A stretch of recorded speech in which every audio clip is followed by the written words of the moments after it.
Assalamualaikum warahmatullahi wabarakatuh. Kembali berjumpa saya pada video pembelajaran untuk pelajaran PDTO atau pengenalan dasar teknik otomotif untuk kelas 10 jurusan teknik dan bisnis sepeda motor. Pada kesempatan kali ini yang akan saya jelaskan adalah bab 4 tentang workshop equipment di bengkel sekolah, yang terbagi nanti menjadi 3 episode. Yang pertama adalah kompresor udara untuk episode pertama, kemudian episode kedua nanti kita akan bahas tentang kerek atau crane, kemudian ada grease gun itu untuk episode kedua, dan yang episode ketiga yang akan saya bahas ini adalah yang keempat tentang press hidrolik atau hydraulic press dengan engine stand dan lampu penyetel lampu kepala atau headlamp adjustment. Untuk lebih jelasnya, kalian simak dan perhatikan untuk episode pertama ini pada video pembelajaran kali ini. Pada kesempatan kali ini yang akan saya bahas yakni tentang bab 4, di mana bab 4 ini judulnya adalah workshop equipment di bengkel sekolah.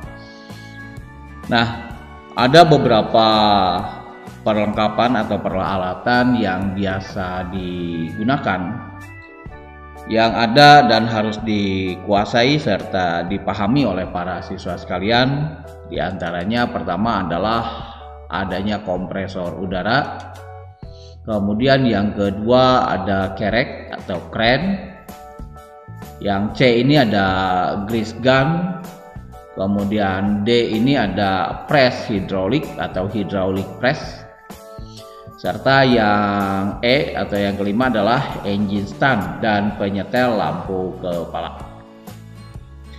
Nah, para siswa sekalian, untuk lebih jelasnya kita bahas satu per satu tentang perlengkapan atau workshop equipment di bengkel sekolah ini.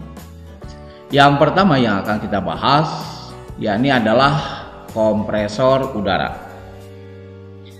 Nah, pada subbab ini mungkin kalian yang nanti akan dipahami adalah bagaimana mempelajari kompresor udara yang biasanya digunakan di bengkel otomotif. Nah, kalau kita lihat berbicara kompresor udara ini, yakni adalah alat atau komponen nanti atau material yang berfungsi untuk memanfaatkan udara dan mensuplai udara yang bertekanan, ya, yang nantinya akan digunakan pada waktu pekerjaan-pekerjaan di bengkel otomotif. Nah, yang pertama, bagaimana prinsip kerja daripada kompresor udara itu sendiri. Nah, kalau berbicara prinsip ya kerja daripada kompresor udara, maka kompresor udara ini yakni alat yang berfungsi untuk memanfaatkan udara dan mensuplai udara yang bertekanan, baik nanti ke power tool yang ada di bengkel yang nanti akan dioperasikan dengan menggunakan udara yang bertekanan. Nah, jenis-jenis daripada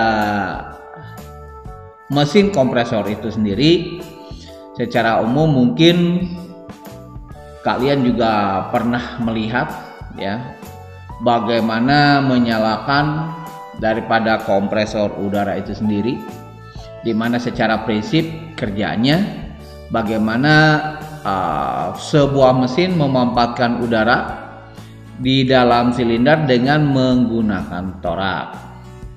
Nah, seperti yang ada kalian lihat pada gambar yang di bawah ini, ya, di mana ini adalah mesin yang nanti memompa udaranya. Kemudian ini adalah yang menggerakkan mesin toraknya tadi, ya. Atau kalau di sini ini adalah mesinnya nanti yang akan memompa udara ini yang dari luar, kemudian dimanfaatkan dimasukkan ke dalam tank udara.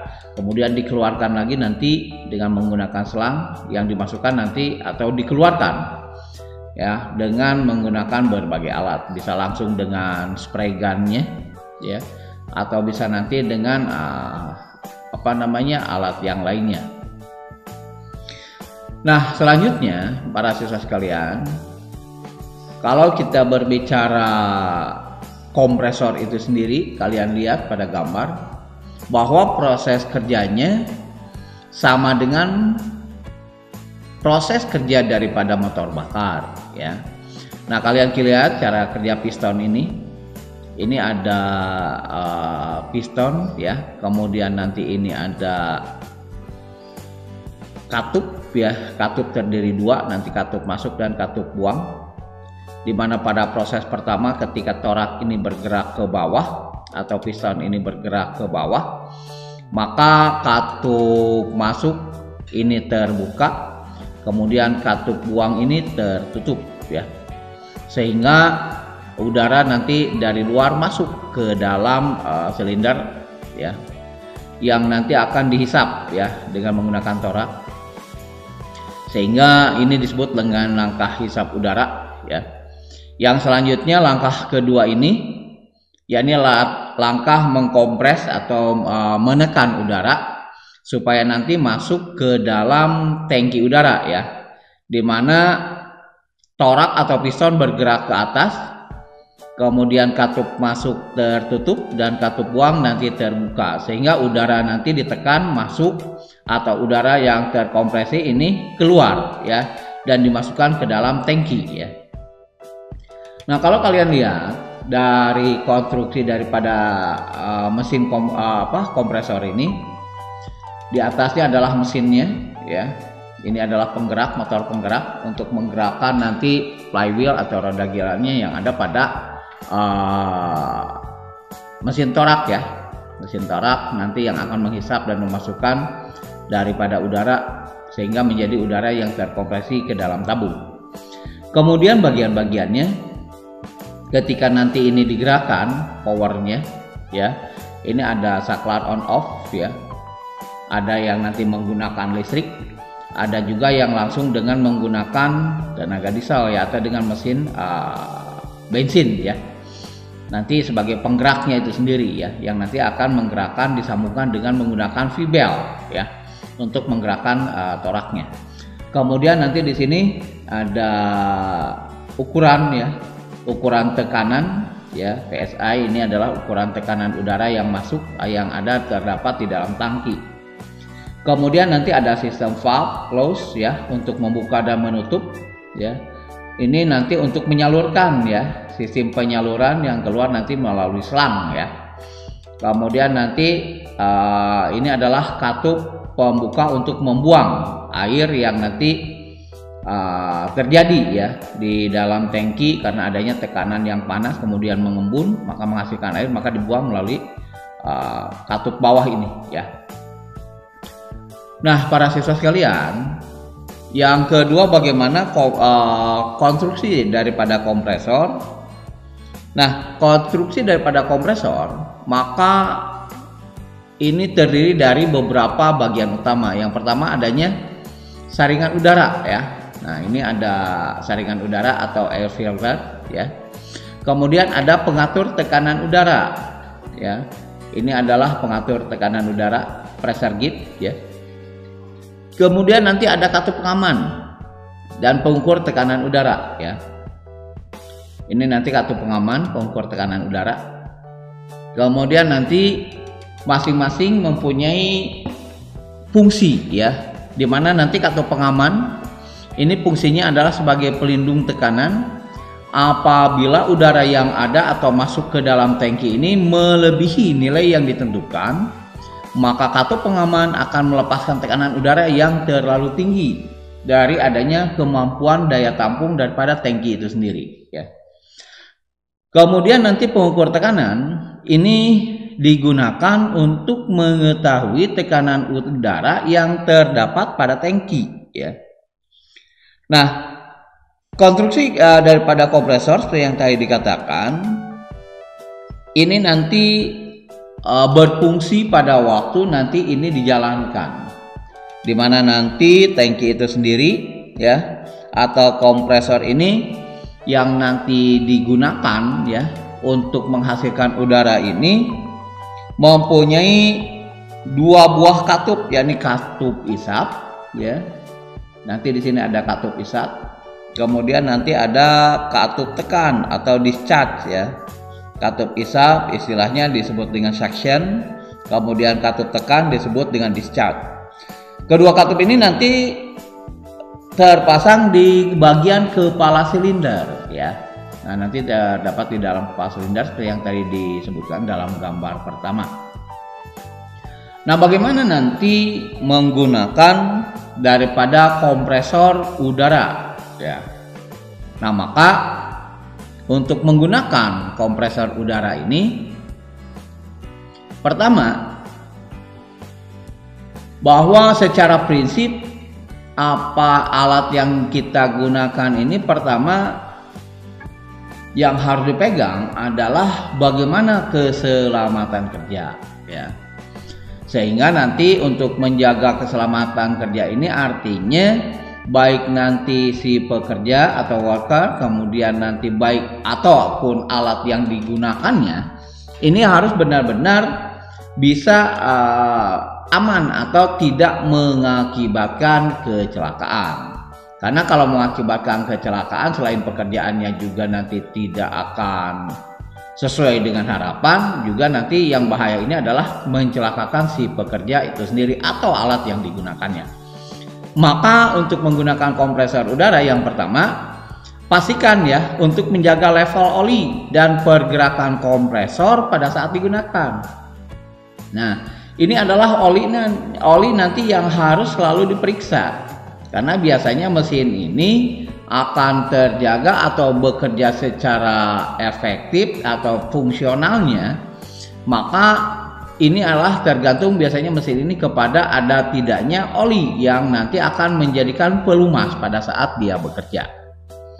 Maka yang pertama ini pastikan dulu ya bahwa oli yang ada memang sudah benar-benar memenuhi syarat kepada mesin untuk digunakan. Yang kedua, apabila diledakkan atau diletakkan atau disimpan dekat dinding, maka jangan sekali-kali nanti menempelkan ya atau menyimpan daripada mesin ini mepet terhadap dinding tadi. Maka dia harus mempunyai jarak minimal, di mana jarak minimalnya ini adalah kurang lebih 30 cm. Kenapa harus ada jarak? Yang pertama supaya nanti sirkulasi udaranya tetap terjaga. Jadi udara yang masuk tidak terlalu kotor ya, atau tidak terlalu mengandung debu atau kotoran yang lainnya. Yang ketiga, maka letakkan kompresor di tempat yang kering ya, di tempat yang kering, bebas debu serta pada lantai yang rata dan kuat. Ya, jadi perlu diperhatikan juga bahwa sebelum nanti digunakannya alat kompresor udara ini, maka pertama adalah tempat yang harus diperhatikan. Ya, tidak boleh mengandung air, artinya harus kering. Kemudian diusahakan bebas debu.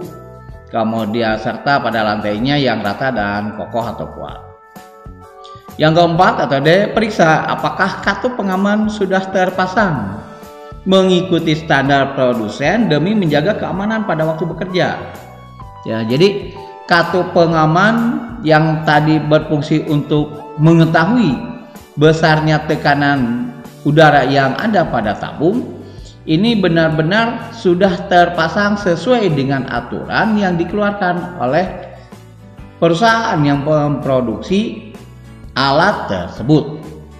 Kenapa? Karena ketika nanti bekerja, kalaulah kita nanti tidak waspada, maka akan mengakibatkan kecelakaan. Artinya tekanan udara yang masuk melebihi kemampuan daya tampung daripada tangki yang dibuat ya. Nah, ini yang akan membahayakan atau mengakibatkan terjadinya kecelakaan. Sehingga biasanya ketika mesin ini dihidupkan, ini si pekerja ini harus benar-benar waspada memperhatikan berapa tekanan udara yang sudah masuk. Kalau sudah mendekati, maka harus secepatnya mematikan daripada mesin itu sendiri, karena daya tampungnya memang sudah tidak mungkin lagi ditahan oleh si tangki, sehingga tidak akan mengakibatkan kecelakaan atau ledakan. Kemudian nanti yang kelima atau E, maka instalasi kompresor ini harus dipasang biasanya sedekat mungkin dengan tempat yang memerlukan udara. Ya. Jadi jarak daripada tangki dengan perlengkapan atau peralatan, maka diusahakan ini sedekat mungkin ya terhadap dari mesin kompresor itu sendiri.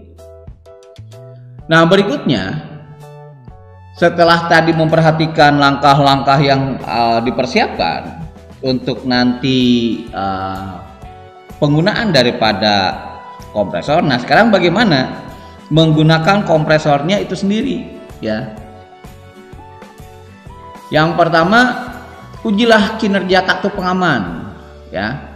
Dimana nanti untuk mengerjakan kartu pengaman ini, maka nanti yang harus dipahami ya, biasanya kartu pengaman ditarik ya atau diangkat ya kepada di atas ringnya ya. Jadi untuk menguji kartu pengaman ini bekerja atau tidaknya, jadi dengan cara menarik ke atas ringnya ya. Yang kedua, isilah oli pelumas ya. Oli pelumas pada bar kompresi sampai batas yang disarankan. Biasanya nanti batas yang disarankan ini tidak kurang dari 0,5 atau setengahnya dan tidak lebih dari 3/4 atau 0,75 dari tekanan oli itu sendiri ya. Dan oli yang biasanya digunakan ini direkomendasikan untuk bar kompresor ini adalah yang berkode SAE 20 sampai SAE 40. Nah, yang ketiga, tarik recoil starter engine. Nah, ini recoil starter engine-nya sebelum dinyalakan ini dicoba ya sebanyak 3 kali sebelum mesin dihidupkan. Untuk apa? Untuk memberikan pelumasan pada kompresor supaya benar-benar bersirkulasi dengan baik. Artinya sebelum mesin ini nanti dijalankan, maka kita pastikan dengan menarik recoil starter ini sebanyak 3 kali supaya oli nanti yang ada sudah benar-benar bersirkulasi ke seluruh bagian daripada mesin ya. Kemudian yang keempat, putar saklar atau tombol pada posisi on ya, nanti pada posisi onnya tombolnya. Kemudian tarik tuas cak ya, cak, kemudian simpan di posisi tengah, baru selanjutnya nyalakan dengan recoil starter ya, atau menyalakan engine untuk start ya, sehingga nanti mesin langsung menyala ya. Jadi ada pemanasan dulu nanti untuk memberikan kesempatan oli nanti untuk bersirkulasi, tidak langsung dinyalakan. Karena kalau langsung dinyalakan kemudian olinya nanti belum bersirkulasi dengan baik, biasanya ini akan mengakibatkan cepat rusaknya mesin ya, karena bergesekan tanpa adanya pelumasan ya. Kemudian yang kelima, maka setelah menyala kembalikan tuas cak pada posisi awal dan aturlah gas sesuai dengan kebutuhan. Jadi gas juga nanti tidak selamanya harus diangkat atau di push ya pada tekanan maksimal, tetapi disesuaikan dengan kebutuhan daripada pengisian daripada udara itu sendiri. Nah, para siswa sekalian, poin yang keempat ini adalah bagaimana pemeliharaan daripada kompresor udara ya. Nah, untuk memelihara daripada kompresor udara, maka pemeliharaan kompresor ini perlu dilakukan secara rutin agar tidak mudah mengalami kerusakan, di mana beberapa hal yang harus dilakukan secara rutin ini adalah sebagai berikut.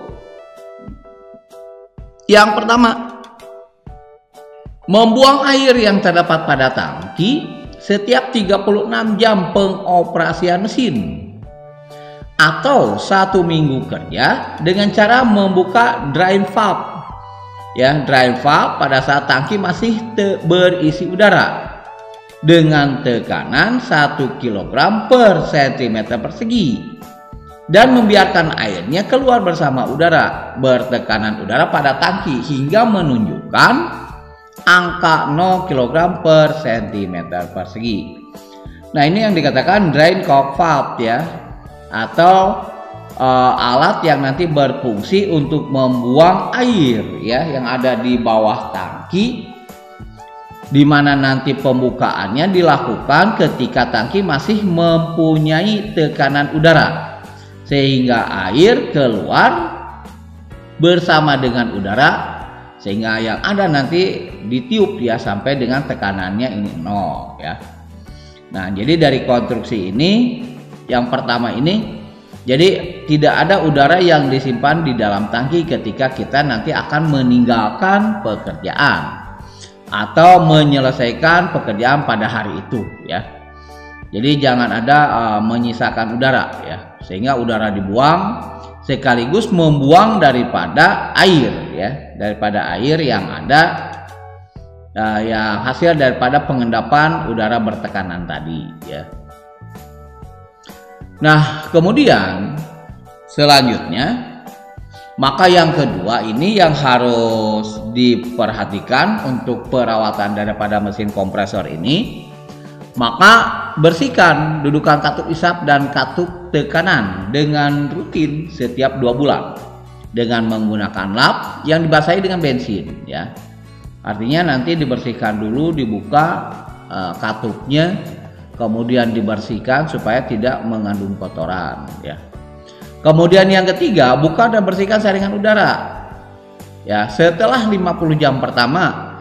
Jadi ketika mesin ini baru, maka 50 jam pertama ketika dikerjakan ini harus dibersihkan ya. Wajib dibersihkan dulu saringan udaranya. Dimana nanti untuk selanjutnya biasanya waktunya ini ditambah menjadi 100 jam untuk 1 minggu berikutnya. Jadi pertama 50 jam kerja dibersihkan dulu, kemudian setelah berikutnya adalah 100 jam ya untuk 1 minggu berikutnya, atau pada pembersihan atau perawatan berikutnya adalah 100 jam. Kemudian yang keempat atau D, pastikan katup pengaman dan katup pengatur tekanan masih berfungsi dengan baik. Ya, ini juga tidak kalah penting, selalu memeriksa atau memastikan katup pengaman ya dan katup pengatur tekanan ya untuk dicek apakah berfungsi dengan baik atau tidak. Karena apabila nanti katup ini nanti bermasalah, maka akan mengakibatkan salah satu resikonya adalah terjadinya kecelakaan kerja ya. Ya, kemudian yang kelima, gantilah oli pelumas bar kompresor pada 50 jam pertama dan selanjutnya di setiap 300 jam berikutnya atau 300 jam kerja. Jadi ketika mesin ini pertama digunakan, maka yang pertama adalah untuk mengganti oli ini yakni berkisar 50 jam ya. Kemudian selanjutnya adalah 300 jam.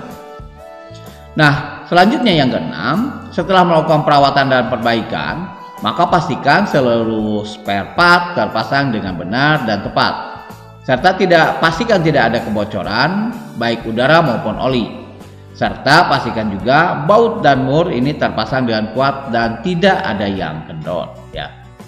Ini juga merupakan perawatan yang harus dilakukan setelah nanti kita membersihkan atau merawat daripada mesin kompresor itu sendiri. Itu untuk yang pertama, yang merupakan alat yang sering banyak digunakan di bengkel-bengkel yang ada di sekolah ya, atau di bengkel otomotif.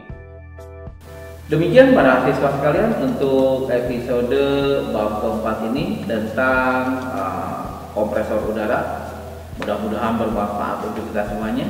Jangan lupa like, comment, share, and subscribe supaya kalian tidak ketinggalan dengan video-video pembelajaran berikutnya. Billahi taufiq wal hidayah. Wassalamualaikum warahmatullahi wabarakatuh.